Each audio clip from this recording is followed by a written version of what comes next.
On this very day in 1973, Paul McCartney, iconic ex-Beatle, released an album that would become a landmark in his solo career.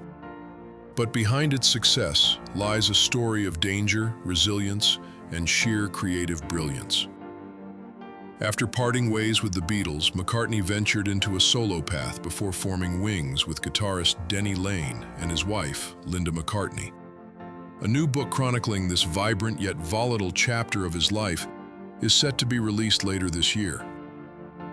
Wings thrived for 10 years, delivering massive hits like Jet and the explosive Live and Let Die. But one of their most celebrated albums, released exactly 51 years ago today, was born out of adversity.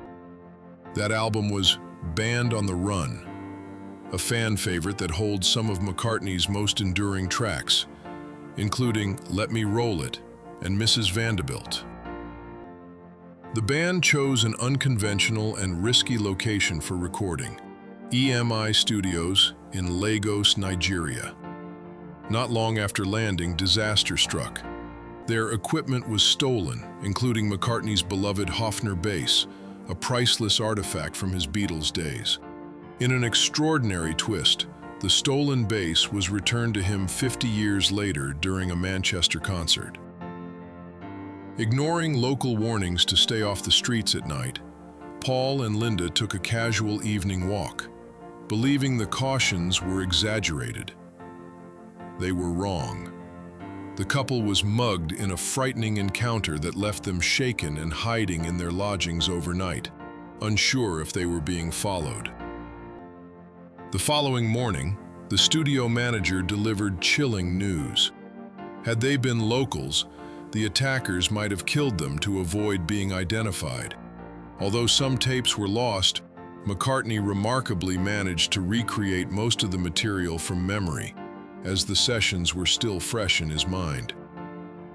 Engineer Geoff Emerick later shared another terrifying episode, an armed confrontation during which Linda McCartney bravely stepped forward and identified Paul as a famous musician. Her quick thinking may have prevented a tragedy. And it wasn't just human threats they faced.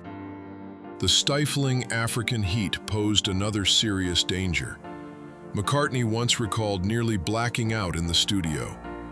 Emerick described watching him go pale and collapse, struggling to breathe even outside in the intense heat. Yet, against all odds, through theft, violence, and medical emergencies, Band on the Run emerged as a masterpiece.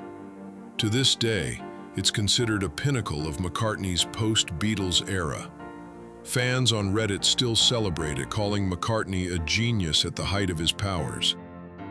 One nostalgic listener proudly mentioned owning an original vinyl copy, complete with a rare fold-out poster and lyric sheet. From chaos came creativity. Band on the Run didn't just survive, it soared. And 5